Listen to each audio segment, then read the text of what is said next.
बच्चों, आज हम कबीर की साखियाँ पढ़ेंगे। कबीर जी का जन्म 1398 में काशी में हुआ। गुरु रामानंद के शिष्य कबीर ने 120 वर्ष की आयु पाई थी।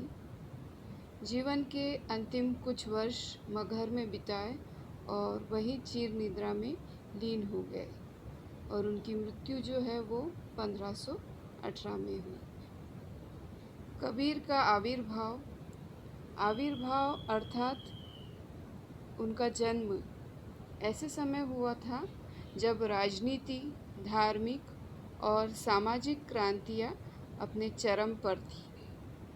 क्रांतियाँ यानी परिवर्तन, जो समाज में परिवर्तन हो रहा था, राजनीतिक, धार्मिक और सामाजिक, वो उच्च स्तर पे चरम पर थी। ये सारी परिवर्तन की क्रियाएं। कबीर क्रांतिदर्शी कवि थे।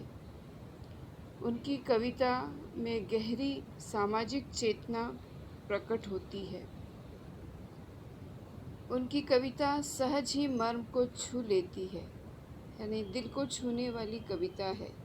एक और धर्म के बाह्य आडंबरों पर उन्होंने गहरी और तीखी चोट की है। बाह्य आडंबर यानी ऊपरी दिखावा, जो धार्मिक क्रियाओं का ऊपरी दिखावा होता है, उन पर उन्होंने गहरी चोट की है। तो दूसरी ओर आत्मा और परमात्मा के विरह मिलन के भावपूर्ण गीत गाए हैं। कबीर शास्त्रीय ज्ञान की अपेक्षा अनुभव ज्ञान को अधिक महत्व देते थे। वह निर्विकार अरूप ईश्वर को मानते थे। कबीर की भाषा पूर्वी जनपद की भाषा थी। उन्होंने जन चेतना यानी कि लोगों की शक्ति, लोगों की भावनाओं, जन भावनाओं को अपने शब्द और साखियों के माध्यम से जन जन तक पहुंचाया है। तो इस तरह से लोगों की शक्तियों को जागरूक करने, उनकी भावनाओं को उन्होंने अपनी शब्द और साखियों के माध्यम से जन जन तक पहुंचाया। तो यहाँ आज हम साखियाँ जो है वो पढ़ेंगे। सबसे पहले तो पाठ प्रवेश में देखिए, साखी जो शब्द है वो तद्भव रूप है। तद्भव अर्थात संस्कृत से परिवर्तन होकर आया हुआ शब्द है ये। साक्षी शब्द साक्ष्य से बना, जिसका अर्थ होता है प्रत्यक्ष ज्ञान। प्रत्यक्ष ज्ञान यानी आंखों देखा ज्ञान। यह प्रत्यक्ष ज्ञान गुरु शिष्य को प्रदान करता है। संत संप्रदाय यानी संतों का समूह जो है या संप्रदाय जो है, उसमें ज्ञान, अनुभव ज्ञान को ही महत्व दिया गया है, शास्त्रीय ज्ञान को नहीं। यानी जो अनुभव से प्राप्त ज्ञान होता है उसको महत्व दिया गया है। कबीर का अनुभव क्षेत्र विस्तृत था। वे जगह जगह घूमते थे और प्रत्यक्ष ज्ञान प्राप्त करते थे। अतः उनके द्वारा रचित साखियों में अवधी, राजस्थानी, भोजपुरी, पंजाबी भाषाओं के शब्दों का प्रभाव दिखाई देता है। इसी कारण उनकी भाषा को पचमेल खिचड़ी कहा जाता है। कबीर की भाषा को सधुक्कड़ी भी कहा जाता है।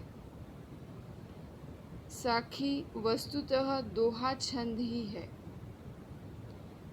लक्षण है 13 और 11 के विश्राम से 24 मात्रा और अंत में जगण। यहाँ ये व्याकरण से संबंधित जो मात्राओं के बारे में बताया है कि 13 और 11, यानी पहले चरण में जब दोहा पढ़ते हैं तो पहला जो चरण है उसमें 13 मात्रा और दूसरे चरण में 11 मात्राएं होती है। ये मात्राएं जो है वो छोटी और बड़ी मात्रा, छोटी मात्रा जो एक पकड़ी जाती है और बड़ी मात्रा 2, जो कि अभी हमारे सिलेबस में छंद के बारे में पूछा भी नहीं गया है सवाल, और छंद से संबंधित व्याकरण यहाँ नहीं है 10वीं कक्षा के लिए। प्रस्तुत पाठ की साखियाँ प्रमाण है कि सत्य की साक्षी देता हुआ ही गुरु शिष्य को जीवन के तत्व ज्ञान की शिक्षा देता है। तो साखियाँ ये प्रमाण है, ये सबूत है कि गुरु जो है वो शिष्य को ज्ञान देता है जो उसने अर्जित किया है अपने जीवन में, प्रत्यक्ष जो अनुभव किया है वो ज्ञान वो अपने शिष्य को देता है। यह शिक्षा जितनी प्रभावपूर्ण होती है उतनी ही याद रह जाने योग्य भी है। तो साखियाँ जो है इसके द्वारा जो ज्ञान प्राप्त होता है, जो साखियाँ हम पढ़ते हैं वो हमें जीवन भर याद रह जाती है। तो यहाँ कबीर जी की 8 साखियाँ दी गई है। सबसे प्रथम जो साखी है, ऐसी बाणी बोलिए मन का आपा खोई, अपना तन शीतल करे औरन को सुख होई। यहाँ देखिए जो शब्द है ये विविध भाषाओं के जो पचमेल खिचड़ी पहले ही आपको बताया उनकी भाषा जिस तरह से। तो बाणी अर्थात बोली, आपा अहंकार, खोई अर्थात त्याग करना, और शीतल अर्थात ठंडा या अच्छा, औरन अर्थात दूसरों को, होई अर्थात होना।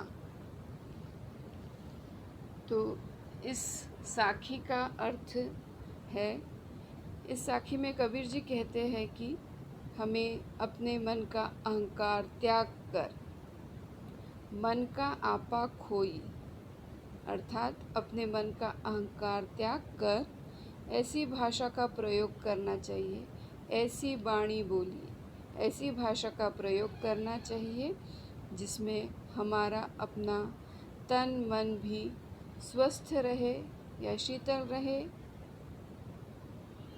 और दूसरों को भी कोई कष्ट न हो।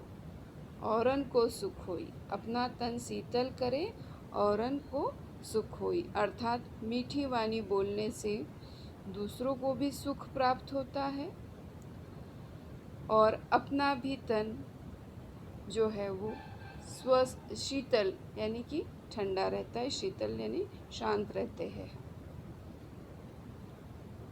दूसरी जो साखी दी गई है यहाँ, कस्तूरी कुंडली बसे मृग ढूंढे बनमाही, ऐसे घटी घटी राम हैं दुनिया देखे नाही। कुंडली अर्थात नाभि, मृग अर्थात हिरण और घटी घटी अर्थात कण कण।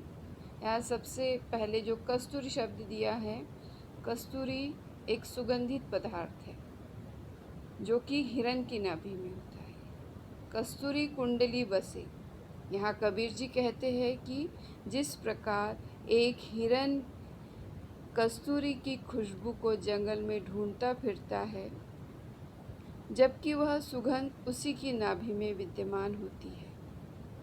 कस्तूरी कुंडली बसे अर्थात कि कस्तूरी जो है वो हिरण की कुंडली में, नाभि यानी नेवल में बसी है और उस मृग को उसकी खुशबू आती है और वो उसे मृग ढूंढे बनमाही, पूरे जंगल में ढूंढता है, परंतु वो बेखबर है कि ये जो कस्तूरी है ये मेरी ही नाभि में है। उसी प्रकार संसार के कण कण में ईश्वर विद्यमान है और मनुष्य इस बात से बेखबर है।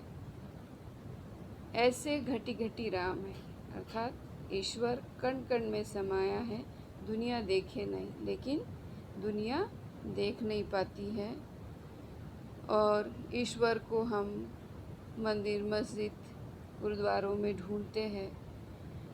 कबीर जी कहते हैं कि अगर ईश्वर को ढूंढना है तो अपने अंदर ढूंढो, वे हर कण में समाये हैं, अपने अंदर समाये हैं।